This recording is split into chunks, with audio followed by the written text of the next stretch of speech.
waaw. luy loolu Serigne. non dafa dëpp wax ji. ci nag waaw xam nga bu ñu saraxee. te ma liiral la ko wala. mën naa koo liir dinaa ko liir kay xaaral rek. man kay may ma rek texte baa ngi nii jàkkaarloog man. am na problème. man li ma sore laay am problème mu liir waaye li ma jege amoo problème mu liir. xam nga déjà pour man. waaw dafa dëpp wax ji. bu ñu saraxee. véritablement ñi nga xamante ni ñoo nekk ci section communale bi. la fois dernière fii laa ubbeeku toog wax ak yow ma ne la li ma gëm tey mooy tous les DG tous les ministres tous les maires yu bokk Pastef dañoo war a def bloc autour de Ousmane Sonko. wane ko sa solidarité. loolu de muy dëgg. parce que aujourd'hui parti bi la ñu agressé dañu violé parti bi. parti bi bu doon jigéen la. da nga naan dañ koo violé. parti bi dañ ko agressé. man de war na porte plainte. tey moo tax ma ni képp ku am responsabilité te nekk biir Pastef da ngaa war a def bloc autour de Ousmane Sonko wane ko te bañ a tricher waaye am na ñoo xamante ni ay tricherie la am na ñoo xamante ni fi mu toll nii Sonko jaratu leen wàcc xeex man maa la ko wax man Serigne man du ma nekkuma fii di raay wala pour protéger kenn. léegi man loo wax rek ma ne dëgg la. est-ce que yaa ngi dégg. man moom fi mu toll nii. Barki Dembo Ndiaye vendredi lañ ko wax. waaw kañ la bind texte bi. texte bi démb la génn. démb la ko génn. démb. liñ leen di wax mooy dëgg. waaw man faalewuma man. est-ce que yaa ngi dégg. yéex na génn yéex. xoolal waaw. sóoraalewuma man kuy bëgg moo wax lu la neex ak wala lu la naqari. dama ne. waaw. jusqu'à preuve du contraire man maa wax man. ne gëmul lii mu wax man. Fadilou Keita il est plus proche de Diomaye que Sonko si jamono yi may waxante ak yow. les plus proche. Diomaye la gën a jege. fuuf. mais est-ce que xam nga ni benn affaire ma wax la ko. mooy lan. am na si ñoo xam ne fii may waxante ak yow du ma tudd tur de. waaw moom nag bu ci gisee boppam mu jël am na ñoo xam bu leen Sonko waxee du ñu def. bu leen Diomaye waxee du ñu def. loolu kay dégg ngeen ko si réunion bi ñu mujj amal. maanaam Sonko am na ñu mu énervé seen kaw ne leen lu tax su ma leen waxee du ngeen def. te bu leen Diomaye waxee ngeen def. loolu yàggul dara. mooy sorteem kin fan. waaye sorteem mujj bii waxuma fii mais bi mu def ak yenn responsable yi Sonko bari na li muy def ay rencontre ak yenn responsable yi est-ce que yaa ngi dégg. grand bu ñu génnee ma wax la man. ma xam naa ko. bu ñu génnee rek ma wax la. danaa manqué se. li nga wax ni dëgg la de. tu as vu am na ñoo xam ne dañuy tricher man maa la ko wax. ceeñ ci dañu mayen bu yàgg. billaahi dañuy tricher. bëgguñ perte seen poste DG du. xam nga lu wax ma ni la Aïssatou dafa dëpp wax ji. waaw da ko dëpp. fii da nga ne la réponse politique. waaw. aux actes posés par Aminata Touré doit être portée par nos sections communales en relation avec l'ensemble des responsables du parti militant dans l'édite coordination xam nga lu mu waroon a wax. waaw. La réponse politique aux actes posés par Mimi Touré doit être portée par les DG. responsable communal yi fekk si leen si bu leen saraxee responsable communal. dañoo amuñ dara communal yi. dama ne bu leen sacrifier. dépense amuñ ko section communale yi. xoolal xeex bi jiitu leen si yéen. chargé de mission yéen ñi am ndombol tànk. yéen ñi PCA yi. chargé de mission. ñi am ndombol tànk. ñi ñu jox ay cër mais jiitu leen si wane leen pas-pas bi xale yi génn léegi topp seen ginnaaw. kenn xeexalu leen fi génn leen ngeen xeex parce que dañoo agressé seen parti génn leen ngeen wax. moom mooy dëgg de. parti bi tax ngeen doon li ngeen doon la ñu violé Sonko rek nga siy dégg muy taxaw di wax boobu ba léegi ak ñenn ñi nga xamante ni ay ñenn député gis naa Maïmouna Bousso di ci wax ak ñeneen ak ñeneen Cheikh Bara Ndiaye et cetera tout ça mais il faut avoir le même comportement que ñooñu amul bu leen ragalu leen seen poste tey gënalu leen jël leen moom même posture xeex bi jiitu leen si gars yi topp leen mais bu leen ni cette xawma lan cette réponse politique là doit être portée par nos sections communales en relation et cetera c'est-à-dire ñoom nañ engagé affaire bi nañ ko yenu yéen ngeen nekk ci ginnaaw kenn du leen gës est-ce que yaa ngi dégg sa waay dama ne damaa gëmul lii man te beneen aspect bi mooy fii lan moo tax mu naan la réponse politique aux actes posés par Mimi Touré. pourquoi Mimi Touré posé ko de. c'est monsieur le président de la République Diomaye qui a posé cet acte. c'est Mimi Touré qui jël responsabilité bi jox ko Aminata Touré fii sax ku fi wax Aminata Touré da nga kaa tooñ. fii dafa cokkaas Aminata Touré. neel fii la réponse politique aux actes posés par Diomaye Faye. waaw bu la neexee sax mën nga bañ a utiliser le président de la République. Bassirou ñoom loolu lañ. waaw communiqué monsieur waaw dama Diomaye Faye. léegi kooka kooku moo posé acte bi. waaw mu nekk une réponse parce que moo def une signature. une réponse directe aux propos de Ousmane Sonko lors du Terra Meeting. Fadilou Keita nag Serigne Niane est-ce que yaa ngi dégg. li wax dëgg la nag Serigne. dama ne Fadilou Keita. dama ne. waaw. gars yi wane leen seen bopp Ousmane Sonko et le parti PASTEF est en train de traverser des difficultés kenn leen ngeen wane seen bopp te ngeen gi bàyyi pataaral gi. pataaral bi. sa waay ak mbind mi. attention di dëpp mbind mi. attention nañ bañ di juutal mbind mi. xamante ni dëgg yàlla bi ñu leen félicité yàggul dara te directeur général da leen neex PCA dafa neex dégg nga ñi ne sama papa dàq nañ ko tamit gars yi bëgguñu dàq leen de. te Diomaye dafa yor dëkkëram de. attention de. décret présidentiel Diomaye moo ko yor mooy gome. waaw dama ne. Sonko defu ko sama waay nag quel que soit décret ak poste bu ñu la mën a jox. waaw. tu dois rester patriote. patriote nag ay prérogatives ak ay privilèges waru koo gënal ay valeur am. Mimi Touré am na problème. est-ce que yaa ngi dégg. moom la ñuy est-ce que Mimi Touré da la bëgg maanaam ku bëgg a wax ak Diomaye mi ngay wax ak. mais nga wax ak président Diomaye président Diomaye kay bu fekkee dafa poser acte politique boo xamante ni dafa jëm ci lu gàllankoor principe bu parti bi am nga droit wax ak moom parce que c'est un membre du parti am nga droit wax ak moom en tout cas posé wul un acte institutionnel bu doon un acte institutionnel la ngeen bokk institution yi di liggéey mën nga ne la solidarité gouvernementale. mais fii c'est l'avenir du parti qui est en jeu. C'est le parti qui a été agressé tey tous les ministres DG PCA et cetera issus de PASTEF doivent faire bloc autour de Ousmane Sonko. C'est ça la réalité. Les présidents du conseil d'administration. waaw ci bëri ay coordonnateurs départemental lañ. ay coordonnateurs départemental lañ. am na sax ñi nga xamante ni am nañu ay postes yu ay DG yoo xamante ni ñoom it ay coordonnateurs section communale lañ. waaw mais du base bi nag dëgg yàlla ñoo war a porte combat bi base bi ñoom. waaw mais dama ne base bi. yow base baa ngi nii lu ngeen leen defal seen yoon néew ci. base bi lu ngeen leen jariñ. DG yi yéen a yëw. base bi defaloo leen dara ba pare bëgg naa non doit être porté déedéet porté leen ko yéen. waaw ñoo koy porté yéen ñi am ndombol tànk. waaw porté leen ko am ay fonds. am ay fonds. am ay indemnité. waaye dama ne am lépp. am passeport diplomatique. waaw am lépp. waaye taxaw leen ci kaw. ñi taxaw ci kaw. ngeen yuuxu ko. waaw bu ngeen ko yuuxoo booy tàccu leen ànd ak yéen. man daal laa gëm de. man daal ñi nekk di joxe seen xalaat peut-être muy militants yi nekk ci page Facebook bi. mais ñoom ñoo yor affaire bi. waaw ñoom ñu ngi wax seen xalaat. ñoom ñoo yor affaire bi. ñooy wax seen xalaat. combat bi ñoom ñoo ko yor fi mu toll nii. mais tey bu ñu gisoon ay ministres yu bokk Pastef bind manifester ne décision bi ànduñu ci. yow ban ministre nga gis ci gouvernement bi bokk Pastef wax ci mbir mi. wax ma ko man de yow mi journaliste. ban DG bu bokk Pastef. xalaatam ci lii ban PCA may laajte. waaw léegi ma wax la benn affaire. léegi ma wax la benn affaire. àcc ma déglu la. c'est-à-dire. ok waaw parce que man jaaxal nañ ma man su ma yaakaar ni leen ragalee dégg non dama ne. DG yi ministre yi dañuy mel ni dañuy ragal. affaire bi bu jugee woon feneen. bu jugee woon feneen.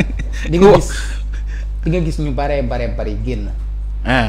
way waaw mais nañ ko tàmbalee ci ñi jël ay dama ne mbir mi du nañuy bindee du looloo dañuy dëpp wax ji. dañ ko dëpp lii seen bind yi nangu naa Fadilou Keita dafa dëpp woo xam bi. waaw dama ne dañuy dëpp seen wax waroon wax ne bu leen nax nit ñi. waaw la réponse nit ñi yeewu nañ. muy dëgg Fadilou Keita yow bi Sonko defee premier sortem boobu. mooy bi muy wax defe naa ci Sénégal dafa manqué autorité. waaw crise d'autorité. waaw amul texte bi mu bindoon si jamono yi ba gars yi attaqué. bien sûr waaw Fadilou Keita. yaa ngi koy fàttali mooy ma tëbul fàttali nag mooy coordonnateur Nemmeeku Tour moom tamit de. parti bi dafa am démocratie bay Pastef. gis nga le Sénégal. mu wax sa xalaat le Sénégal est très petit. grand maa la ko wax fii bari na ñoo xamante ni li ñuy wax ci kaw gëmuñu ko. gëmuñ ko de. pareetuñ sax pour wàcc fii di xeex pareetuñ. xeex gis nga veste yi ñu sol. waaw dootuñu ko simmi. est-ce que yaa ngi dégg. cravate yi ñu takk nii c'est fini dootuñu ko teg. opposition dafa métti. man maa wax loolu. du ñëpp nag. am na du raison way am na nag ay exception ñoo xamante ni de non Serigne wax dëgg yàlla. mosuma gis. waaw mosuma gis ku agressé Ousmane Sonko 2 semaines ñii ko wër. te dégguma ñu ko xam nga fii Birame Souleye Diop waxoon na fi ne. Birame Souleye Diop waxoon na fi saaga leen ko ku saaga Sonko saaga leen ko. jamono yu saaga yaa ngi takkar naaso. waaw mais ñoom ana DG yi ministre yi doo leen wax. en tout cas daal acte bi du Mimi Touré moo ko posé. man daal la ma Diomaye Diakhar man la ma gëm laay wax parce que moo signé. ba pare allié di ko félicité. di ko man daal la ma gëm laay wax. da day restructuration tey bu amee kenn ku Ousmane Sonko war a jàpp en premier lieu mooy le peuple sénégalais man loolu laa wax. ay Waly Diouf Bodiang. Waly moom daanaan la. Waly Diouf Bodiang ku jàmbaar la guerrier la am na nag ñeneen ñu mel ni moom. ñoom waaye moom wax dëgg yàlla taxawaayam. keroog gis nga si Terra meeting ba. waaw presque lekkul naanul fa la ne. mooy dëgg non Waly Diouf Bodiang toog gérer la sécurité. Waly Diouf Bodiang moom fidèle. waaw. sa leader ki tax nga doon li nga doon tey ñu koy agressé guddeeg bëccëg nga ni patt pataaral. man de jaaxle naa. nga ni patt pataaral kenn déggatu la kenn sentiratu la. léegi waa Pastef nag dafa mel ni Macky Sall rek lañ yeb nag. ñu jar a wax ak ñoom ñoom waa Pastef doole wax ci mbir mi. man de en tout cas. lii di jaaxal na ma. li ñuy wax nag l'avenir nous dira. wala coalition Diomaye président dafa am ñoo xam ne dañu génn Pastef dem ci bokk ci ay DG que ministre. en tout cas daal gouvernement bu bees ñi koy xaaraat. en tout cas lii am nii. waaw bu wéyee dañ blocage. mën na Bousso xam nga au moins loo ko bañal am na une position courageuse. ñoo jàmbaar la. génn na wax na li mu gëm. wax na président de la République mu ne ko sa diggante ak Diomaye sa diggante ak Ousmane Sonko sama yoon newut ci. waaw te loolu kenn waru ci dugg. waaw dañ la war a defaral waral ànd mais dama jàpp ne xanaa dégg na xanaa président Diomaye Diakhar Faye déglu na may bu na bus est-ce que. Diomaye te boo xoolee nag député yi. waaw député yi ñoo gën a sax jël position de. ah bon. ñoo gën a jël position de. da nga bëgg ne maanaam groupe parlementaire Pastef les Pastef ñu bëri dem nañ. non déedéet ñoo gën a jël position ci lii xew. waaw maanaam ñoo ci gën a taxaw am ci taxawaay wax. ci nim leen naqaree dégg nga Cheikh Bara Ndiaye. waaw ñoom lañ ci gën a ràññee. waaw parce que xëy na peut-être ñoom xaw nañoo am. mais am na député yu bëri yoo xamante ne dañuy xaw a. mais du ñëpp ci digg bi quoi am na juróom yoo xamante ni. waaw gaa yi kii de. gaa yaa ngi waaf de non dama ne. gaa yaa ngi waaf am na ci ñoo xamante ni du ñëpp mais am na ci ñoo xamante ni wane nañ seen bopp moom. cay dëkk rek. waaw mais daal am na ñoo xamante ni moom Salimata. Aïssatou dootuñu.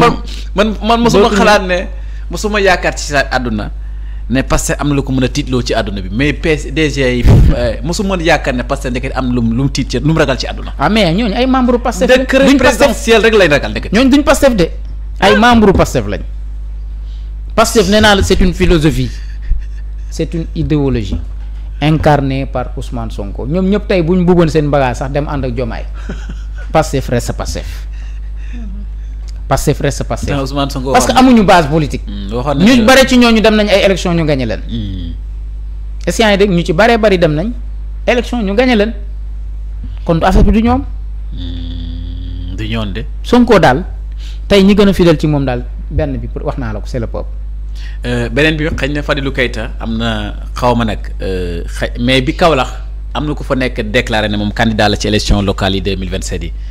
kooku Diomaye Faye fal na ko directeur général de l'APROSI mooy ki ñu fal directeur général de l'APROSI xam nga moom xam nga Kaolack dafa bëri ay Kaolack te moom Pastef la bokk. waaw maanaam ci biir Pastef ci Kaolack am na ay Pastefiens yoo wax ne ñoom candidat lañ ci mairie ville de. non loolu moo am na fépp. waaw man mii sama gox bee presque xanaa waroon na Fadilou Keita presque 4 candidats génn na fa. waaw Pastef. waaw sama gox bii xañ ne loolu la. waaw mais mais toog fële naan ay responsable communal yi. professeur porte leen combat bi. waaw ñun en relation ak loolu mooy lan. en relation avec les nangam ak nangam. waaw dama ne. yéen DG yi ñoo koy porter leen. réponse politique bi. responsable communal yi. xoolal fii dafa tudd au nom et pour le compte de Pastef les patriotes il faut agir avec force et détermination puis entamer de préparer la candidature d'Ousmane Sonko en 2029 dont les résultats potentiels s'annonceront avec les résultats locaux 2027 bon Fadilou Keita préparé na. am ngi préparé professeur Sougou. waaw professeur Sougou li Fadilou Keita wax yow loo ci wax. waaw ndax lii moo waroon nekk tontam wala nekk réaction. xam nga. waaw li Fadilou Keita wax pour man. waaw moom la concerné benn mais ñaar. waaw ñaar man dafa am lu ma gëm Elmat. mooy lan. mooy dafa am yenn responsabilité yoo xam ne soo ko amee ci mbir il faut savoir prendre tes responsabilités. dafa am position yoo xam ne boo ko amee ci mbir il faut que ngay am benn taxawaay booy am ci mbir moom di assumer moo tax ma commencer par dire da nga war a jël say responsabilité ci yenn responsabilité yi nga xam ne am nga ko. Cette crise que nous notons au sein de Pastef et osons le dire am na dama yaakaar ni warul woon nekk benn mbir ba nga xam ni dina yegg si fii bañ ciy débattre. dëgg la xam nga lu tax li ñu naan le linge sale se lave en famille et ñun mënuñu woon di xam yenn yi muy dox di dox ba ñëw tey exposé wu ci place publique bi bañ ciy débattre ñu ne ñenn ci ay responsable politique nekk Pastef nekk ay directeurs généraux wala nekk ay ministres yëguñu ko woon ils étaient au courant d'un possible malentendu et malentendu bi donc dañuy toll foo xam ne dooni benn malentendu buy dox la ci diggante le président Diomaye ak le premier ministre Ousmane Sonko mais benn malentendu bu dox la au niveau du parti au sein du parti Pastef. C'est une manière donc de redire que des responsabilités du dit parti des responsables du dit parti sont au courant tey poste bi Fadilou Keita def waaw pour man sa position n'est pas claire. leerul de. Non et je pense que s'il avait véritablement assumé sa position Fadilou sama xalaat la quoi ay kàddoom doon na jib bu yàgg oui et beaucoup de personnes se sont interrogées sur son silence depuis lors oui beaucoup de personnes se sont interrogées sur le silence d'autres ministres et directeurs généraux ya nga xam ni ils sont reconnus comme des militants authentiques de Pastef.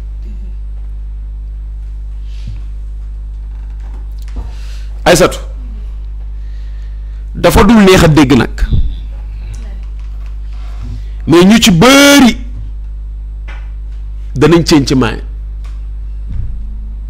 dafa dul neex a dégg mais ñu ci bëri ceeñ ci nañu bu yàgg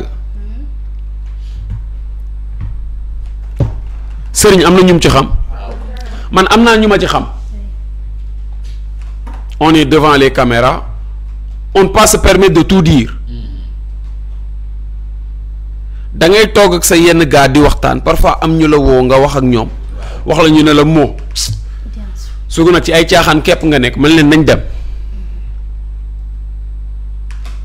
am na ci koo xam ne à chaque fois day ñëwaat woo ma lii waxoon nga ma ko lii waxoon nga ma ko lii waxoon nga ma ko ma ni ko nañ demaat te loolu mooy am c'est-à-dire dañoo dem ba tollu jamono boo xam ne le principe en politique le principe dans le travail le principe dans nos relations le principe dans ce que nous faisons dafa absent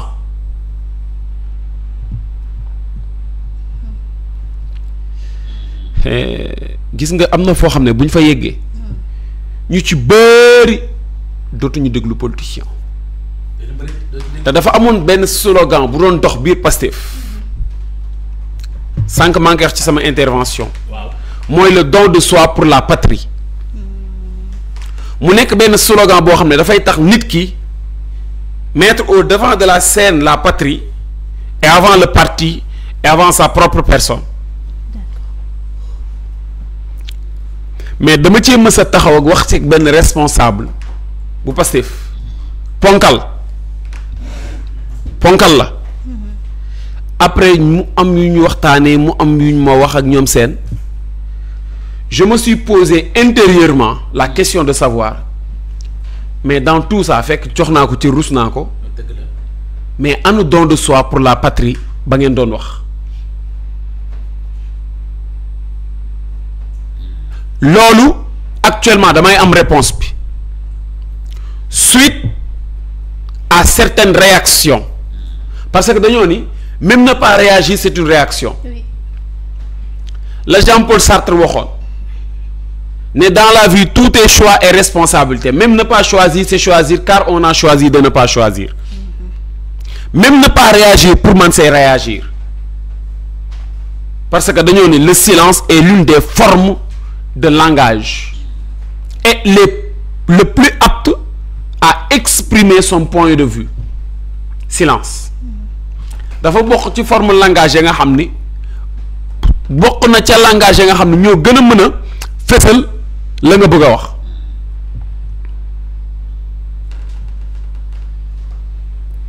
Fadilou man nekk na koo xam ne dama ko estimer nag pour vrai je l'estime bien. waaw lañ ko kii ci ay valeurs yu mu am ak ay principes yu mu am mais cette réponse venant de sa part je pense que c'est une réponse qui mérite beaucoup plus un dosage. Voilà dafa xaw a kii daal. xaw a gàtt daal. waaw mën na gën a dëgër. réponse bi benn ñaar mën na gën a ubbi ay perspectives yoo nga xam ni daf koy permettre moom ainsi que d'autres responsables ñu gën a mën a jël yenn positions yi assumer seen yenn ci ay responsabilités gën a former wu bloc autour de leur parti.